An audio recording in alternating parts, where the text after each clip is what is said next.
Pues en realidad el mecanismo exacto, doctor, o sea, en realidad se quedan como teorías, ¿no? O sea, en realidad la demostración, o sea, se demuestra, por ejemplo, por el wavefront, etcétera, pero en realidad el mecanismo exacto, en realidad todavía es desconocido.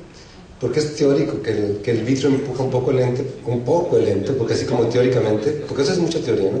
Que empuja el lente y se contractura la zona del músculo ciliar. Acuérdense que para ver cerca, el cuerpo ciliar se contrae y se relaja la sonda, a diferencia de para lejos. Entonces hay un mecanismo medio extraño de definir qué pasa cuando vamos de lejos con ese lente y con este de cerca.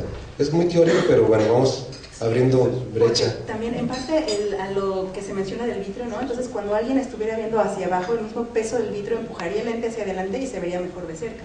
Y eso tampoco, o sea, no, eso no existe. Entonces por eso digo que es... Sí, hay muchas cosas teóricas todavía. Ilse, ¿tú qué piensas de este mecanismo?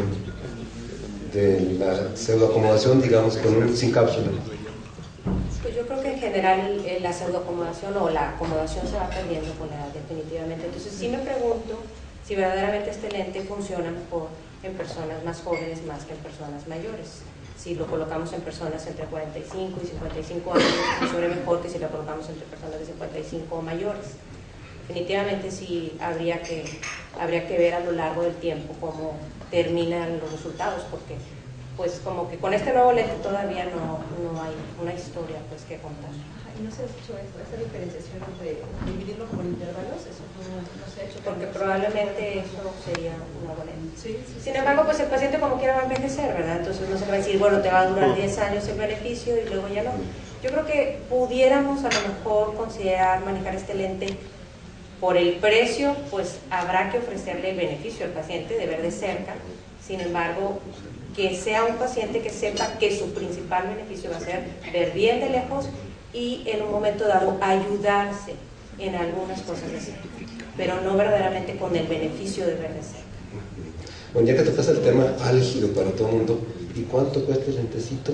La experta que nos diga cuánto cuesta. Porque la raza está con ojos de dinero, ya los vi. ¿Cuánto cuesta el lente? Creo que cuesta $1,000. Bueno, es barato. Para Monterrey es muy barato, ustedes entenderán. Sí, Linda. Sí.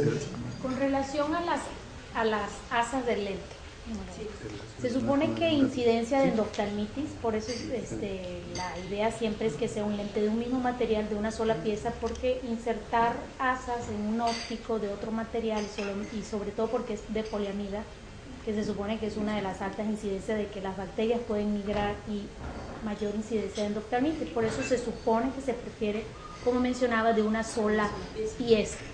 Incidencia de endoftalmitis en estos casos de estos pacientes, número uno. Otro, ¿qué le explicas al paciente? Porque igual lo estás atropinizando y el paciente puede durar hasta un mes sin ver de cerca.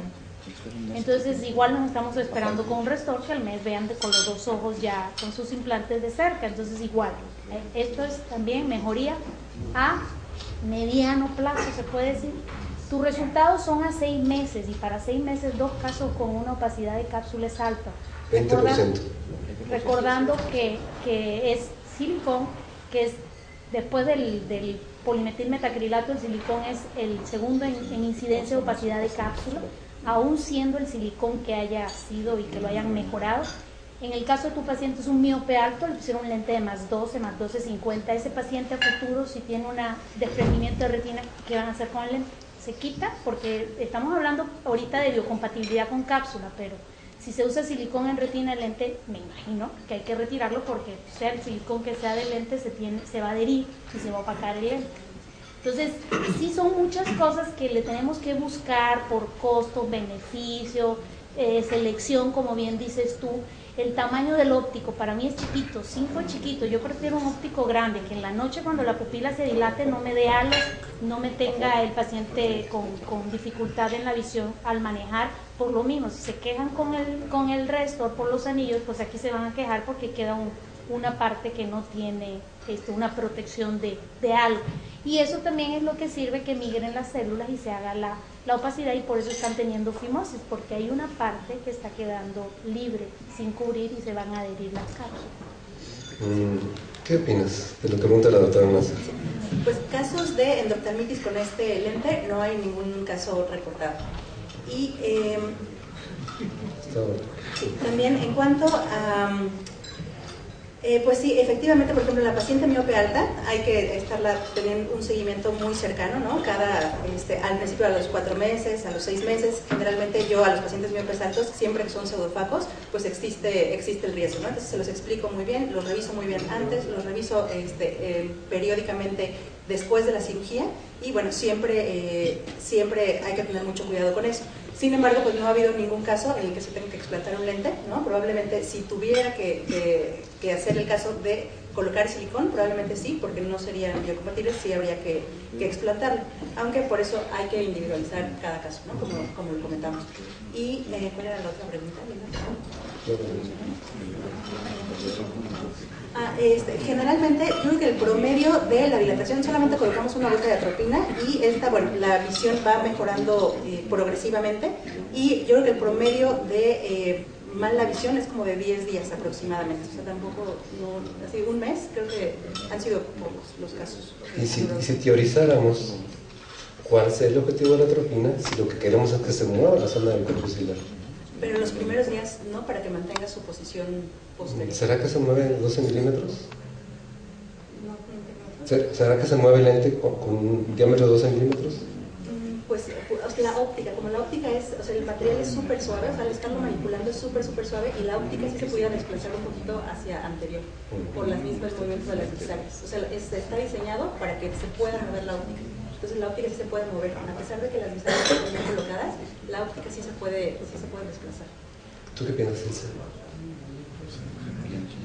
Pues la doctora menciona que principalmente el desplazamiento es por una pérdida de cámara anterior. Entonces, si está poniendo una sutura, ya veo yo muy probable que vaya a suceder eso. Yo personalmente no acostumbro poner puntos y también afortunadamente hasta ahorita nunca he tenido una pérdida de cámara. Entonces, yo no me iría a poner la atropina definitivamente, porque estás ofreciéndole al paciente algo que lo va a notar hasta dentro de un mes. Me costaría trabajo pensar en meterle eso en la cabeza al paciente. Toño, ¿tú desde cuándo sabes que se inició este tipo de tecnología para el lente? No que sea de bisagra, sino que se originó el lente. El BioSil se empezó a usar aproximadamente entre 95 y 98 y hasta ahorita sigue siendo BioSil. Sigue siendo silicón modificado, pero es el mismo. Ahora, este lente hay que recordar que es un lente biconvexo. Tienes que empujarlo para que esté en contacto con la bolsa, para que el movimiento sea vítreo, bolsa, lente, en teoría. Si nosotros, antiguamente se hacían pruebas a base de pilocarpina para tratar de ver el movimiento que realmente tuviera el lente. El lente tenía que desplazarse mínimo 1 milímetro dentro de la bolsa para que fuera eficiente en la visión cercana. Todo este tipo de cosas no se han modificado. Después de 15 años, 12 años, 17 años no se han modificado. Sigue siendo la misma idea. Tal vez el material, tal vez el diseño sea novedoso, pero hasta el momento el material no. Lo que dice la doctora Linda Nasser es cierto, es con mayor propensión a tener endoptalmitis porque es un lente que tiene capacidad para eso. Además, yo dentro de las exclusiones, de los parámetros de exclusión de este lente, tomaría el consejo genético, tomaría la idea genética. ¿Por qué razón? Porque actualmente en México tenemos patologías de viejos. México se está haciendo población vieja. Estamos teniendo gran incidencia de diabéticos. Podemos ponerse en un paciente de 45 años que no es diabético y a los 50 es diabético y tenemos ya un problema ahí. Porque después, si se cuida, pues estamos muy bien, pero si no se cuida, vamos a tener problemas con ese ojo. Ahora, si nosotros tenemos una tecnología tan vieja, debieran buscar modificar su material. Lo básico, lo que hay que tener primero es el material y no sea modificado. Ajá. Y si teorizáramos, ¿ustedes qué creen que sería mejor? ¿Que el lente estuviera pegado a la posterior o que se fuera hacia la córnea? Porque con la atropina, la tendencia natural del lente será irse hacia la cámara anterior, porque la pupila no le impide su movimiento. Y un lente que se va a la cámara anterior se va a miopizar el paciente. En teoría, con pilocarpina se cierra la pupila y potencialmente desplazar el lente para atrás e hipermetropizar al paciente. Entonces también es un juego de teoría que no está bien definido, es lo que pasa, ¿verdad? ¿Y qué espesor tiene el lente? Perdón, adelante. Sí, perdón, nada más quería comentar que lo de la atropina es algo que se recomienda por protocolo, ¿no? La casa comercial lo recomienda, pero en realidad no todos los médicos lo hacen, ¿no? Por lo mismo, porque no, a veces no les pueden decir al paciente o no quieren decirle al paciente, ¿no? Que se va a quedar tantos días, exactamente. Entonces lo que se sugiere por protocolo, pero en realidad ya cada médico tiene el criterio, ¿no? Y decide si llevarlo a cabo o no. Y los médicos que no lo hacen comentan que tienen los mismos resultados. ¿Qué espesor tiene el lente? No sé, Raúl, no sé si estará por ahí, que desconozco el grosor. No está atrás. ¿No? ¿Y cuál sería el motivo del protocolo de atropinizar? Sí, sabe, desde el Sí, 2004. es eso, que mantener, o sea, que no esté el paciente acomodando los primeros días para que mantenga la posición esos primeros días. Y que quede fijo y que ya se fibrose y ya no, o sea, que se quede en su lugar los primeros días después de la cirugía. Esa es la teoría. En realidad no lo están haciendo. O sea, eso es lo que digo, depende del criterio de cada médico. Yo sí lo hago en mis pacientes. Y el paciente no reclama mucho.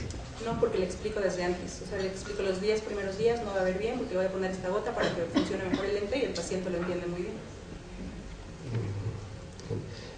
¿Alguna pregunta del público? ¿No? Bueno, entonces voy a hacer algunas preguntas acá. ¿Y tú qué crees, Ana, del jack láser en el lente intraocular de este diámetro? Tanto en la posterior como en la anterior. Porque si ustedes bien recordarán, la fimosis capsular es un fenómeno que se origina en la parte posterior de la cápsula anterior por fibrosis de la cápsula y crecimiento de un tejido nuevo. No está en la superficie de la cápsula. Entonces se recomendaba desde el pasado que dispararan uno sobre la cápsula anterior para romper la fimosis. Entonces, ¿tú qué piensas de esto? De la fimosis capsular con jack láser y la capsulotomía con jack láser posterior.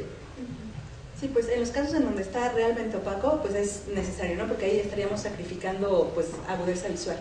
Y para los casos de fimosis, yo he observado, bueno, no con este lente, sino con otros tipos de lente, que sí hay una contracción muy importante y el lente se desplaza hacia la parte anterior. Entonces se desplaza como hacia adelante.